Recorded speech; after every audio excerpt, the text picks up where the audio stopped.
ये मुंगेरी लाल के हसीन सपने हैं, कहने को तो आप जो मर्जी कह दीजिए। 4 जून को कैसे वो अपनी सरकार बनाएंगे, हमारी यहाँ पर एक स्थिर सरकार है। अरे मैंने आपको जो ये बातें बोली हैं, ये हमारे को घेरने की क्या जरूरत है, जनता जान रही है ना। जब मुसीबत में आप उनके साथ खड़े नहीं हुए, आज किस मुंह से आप वोट मांगने आ रहे हो। हाँ, ये जो आज हमने बैठक रखी है, ये जो लोकसभा चुनाव हो रहे हैं और जो उपचुनाव हो रहे हैं हमारे हिमाचल प्रदेश में, तो उसको मद्देनज़र रख के हमने की है। अभी हम रोहू में हमने मीटिंग की है, बलरामपुर में की है। हम जगह जगह अपनी महिला कांग्रेस की मीटिंग्स कर रहे हैं और जो हमारी सरकार ने 1 वर्ष 4 महीने में कार्य किए हैं जनहित के, उनको हम लेकर जनता के बीच में जाएंगे। हमारी महिला कांग्रेस की एक कार्यकर्ता हर घर में जाकर इन गारंटियों के बारे में बताएगी, पैम्फलेट देंगी और प्रचार प्रसार करेंगी। जैसा कि आप सभी जानते हैं कि हमने 10 गारंटियाँ दी थी हिमाचल प्रदेश में और 5 गारंटियों को हमने पूरा किया है। तो हम जो कहते हैं, कांग्रेस पार्टी जो कहती है उसको करके दिखाती है। तो हम अपने काम को लेके जाएंगे और इसी के साथ साथ हमारा जो लोकसभा चुनाव को ध्यान में रखते हुए केंद्र में हमारी जो कांग्रेस पार्टी है, उन्होंने अपना चुनावी घोषणा पत्र जो जारी किया है, उसमें भी हम लोग हर वर्ग के लिए गारंटी लेकर आए हैं। चाहे वो युवा हो, महिला हो, श्रमिक हो, किसान हो, और हर वर्ग के लिए हम लोग 5-5 गारंटियाँ लेकर आए हैं। उनमें जैसे महिलाओं के लिए अगर केंद्र में हमारी सरकार आएगी तो महालक्ष्मी गारंटी में हर परिवार की एक गरीब महिला को 1 लाख रुपए 1 साल में मिलेगा। और उसके अलावा जैसे हम आधी आबादी आधा हक की बात करते हैं, तो उसमें केंद्र में जितनी भी नियुक्तियां होगी उसमें 50% महिलाओं को आरक्षण दिया जाएगा। और नारी शक्ति के लिए सम्मान देने के लिए जैसे आंगनवाड़ी कार्यकर्ता है, मिड डे मील है, आशा वर्कर्स है, उनका जो मासिक वेतन मिलता है उसमें जो केंद्र की भागीदारी होती है, केंद्र का योगदान होता है, उसको हम लोग डबल करेंगे। और उसके बाद हर पंचायत में, देश भर की हर पंचायत में अधिकार मैत्री की नियुक्ति करेंगे। जो महिला ग्रामीण स्तर पर, पंचायत स्तर पर महिलाओं को कानून की जागरूक करेंगे, कानून की जानकारी देंगी और उनके हक के लिए वो लड़ेंगी। उसके बाद जो महिलाएं कामकाजी हैं उनको सुविधा प्रदान करने के लिए, उनको एक सुरक्षित वातावरण देने के लिए पूरे देश भर के हर ज़िले में एक कामकाजी हॉस्टल का निर्माण किया जाएगा, सावित्रीबाई फुले हॉस्टल के नाम से, ताकि महिलाएं सुरक्षित वातावरण में अपनी आजीविका का यापन करते हुए वहाँ अच्छे से रह सकती है। तो इसी तरह युवाओं के लिए क्या है कि युवाओं को नौकरियों का प्रावधान किया जाएगा। और जो किसान है, जैसे ही हमारी सरकार बनेगी उनको MSP दी जाएगी, क्योंकि आपने देखा होगा पूरे देश भर में किसान आंदोलित है और पिछले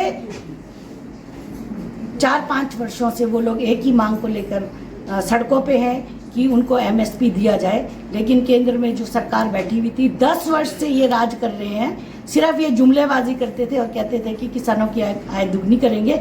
लेकिन किसान जब सड़कों पर उतर कर आए तो उन्हें लाठू डंडों से पीटा गया और उनको 700 के लगभग किसान जो है वो शहीद हुए, तो उनकी नहीं सुनी। इन्हीं सब को बातों को ध्यान में रखते हुए हमने कहा है कि कांग्रेस ने कि अगर केंद्र में आई तो उनको MSP दिया जाएगा।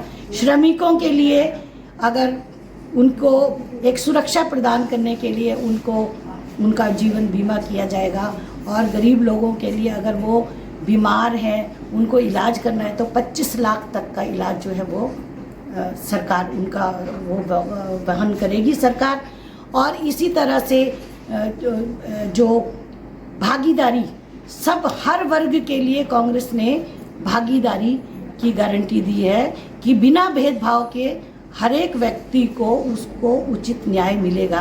क्योंकि आपने देखा होगा जो हमारा मैनिफेस्टो बना है, ये केवल बंद कमरों में बैठकर तैयार नहीं किया है। राहुल गांधी जी ने हजारों मील की जो यात्रा की है, पद यात्रा की है, वो उस यात्रा के दौरान महिलाओं से मिले, युवाओं से मिले, कृषकों से मिले, गरीब लोगों से मिले, आदिवासियों से मिले, दलितों से मिले, सब लोगों से मिलकर बातचीत करके अगर आप ये कह सकते हैं कि ये मैनिफेस्टो कांग्रेस का नहीं है, ये मैनिफेस्टो आम लोगों का है और लोगों ने ही इस मैनिफेस्टो को एक तरीके से तैयार किया है। तो इन बातों को लेकर कांग्रेस पार्टी के जो कार्यकर्ता हैं, विशेषकर महिला कांग्रेस, घर घर जाएंगी और वो बताएंगी। और जैसे हमारी यहाँ हिमाचल प्रदेश की सरकार ने, आपको पता है, ओपीएस की सबसे बड़ी मांग थी, उसको पूरा किया। युवाओं के लिए स्टार्टअप 680 करोड़ रुपए का हम लोग योजना लेकर आए हैं, उसको वो पूरा किया। हर ज़िले में अंग्रेज़ी स्कूल की शुरुआत हमने की। और उसके अलावा सबसे बड़ा जो एक निर्णय लिया गया, जो दूध में 6 रुपये हमने लीटर के हिसाब से बढ़ाया, वो आज तक कभी नहीं हुआ।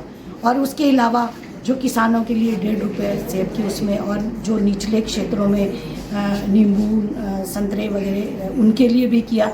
तो हमने ये नहीं किया है, कांग्रेस ने जो जो बातें कही थी, जो हिमाचल प्रदेश में 10 गारंटी दी थी, उसमें 5 पूरा किया। अभी तो हमें सिर्फ 1 साल 4 महीने हुए हैं, तो 5 गारंटी बची, उसको जब अभी इलेक्शन के बाद उसको हम पूरा करेंगे। तो हम जो कहते हैं, कांग्रेस पार्टी जो कहती है उसको करके दिखाती है। अब ये मुंगेरी लाल के हसीन सपने हैं, कहने को तो आप जो मर्जी कह दीजिए।